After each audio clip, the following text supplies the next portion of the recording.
सलाम brother, can you tell me that the ranking of university matter in IT industry.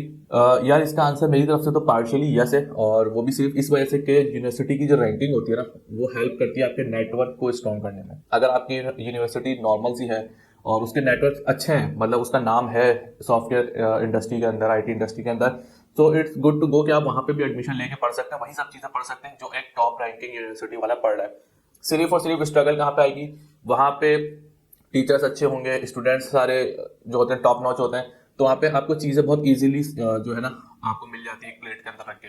जो university थोड़ी सी low level होती है, mid rank होती है, तो वहाँ पर जो है ना आपको अपनी स्ट्रगल ज़्यादा करना पड़ती है, और वो बेनिफिशियल हो जाता है आपके लॉन्ग टर्म में, क्योंकि जब आप अपनी स्ट्रगल खुद से करते हैं ना, खुद से चीज़ें पढ़ते हैं ऑनलाइन, खुद से दूसरों को पढ़ाते हैं, दूसरों से ढूंढ ढूंढ के इधर उधर रिसोर्सेज जमा करते हैं, तो वो चीज़ जब आपके अंदर, वो स्ट्रगल जब आपके अंदर आती है ना, तो वो चीज़ आप ब्रेक थ्रू हो जाती है लॉन्ग टर्म के अंदर। फिर आप ऐसे हो जाते हैं कि जिस भी तरह की जॉब मिल जाए आपको, जिस भी तरह की रिक्वायरमेंट आ जाए आगे जाके किसी भी तरह की, तो आप उस चीज़ को ओवरकम कर लेते हैं। अगर आप स्टडी के हवाले से पूछ रहे हैं कि रैंकिंग मैटर करती है, तो ऐसा तो नहीं है। ये जो है ना सिर्फ पर्सपेक्टिव है कि जितनी अच्छी यूनिवर्सिटी, जितनी ज़्यादा फीस, उतनी अच्छी पढ़ाई होगी, ऐसा नहीं होता।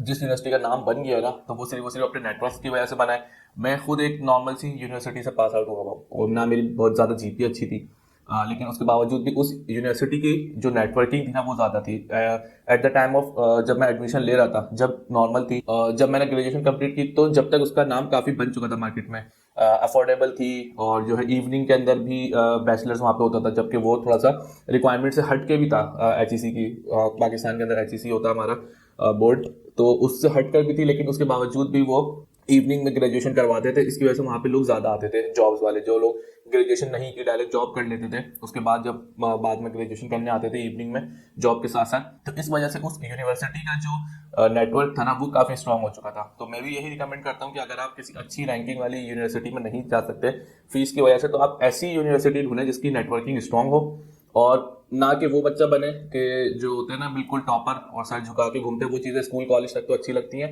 यूनिवर्सिटी में आपको हर चीज़ करनी है, तफरीह भी करनी है, दोस्तों में भी घूमना है, और कौन कहाँ पे क्या काम कर रहा है और किसके कहाँ पे लिंक्स हैं, लिंक्स आपने बनाने हैं, क्योंकि जब आप एक स्किल्स डेवलप कर लेते हो ना, तो वो लिंक्स ही आपके काम आते हैं एक प्लेसमेंट तक पहुंचाने में।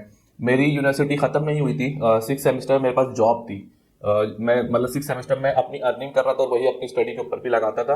तो वो भी सिर्फ और सिर्फ इस वजह से कि वो रेफरेंस की जॉब थी, लिंक्स मेरे बने हुए थे। जिन लोगों के साथ में उठता बैठता था, तो उनको पता था कि हाँ यार इसको एंड्रॉइड डेवलपमेंट आती है। उन लोगों के लिंक्स थे आगे, वो दोस्त बड़े थे, तो उन लोगों ने मेरी आगे रेज्यूमे पास करी। इस तरह से करके जो है ना आपके नेटवर्क्स बनते हैं। फिर आप जब किसी कंपनी में जाते हो, तो फिर वहां पे आपको प्रूफ करना है, फिर वहां पे रेफरेंस नहीं चलता, रेफरेंस सिर्फ इंटरव्यू तक चलता है, इंटरव्यू तक पहुंचाने में हेल्प करता है आपको। वहां से फिर आपने खुद से हेल्प करना है।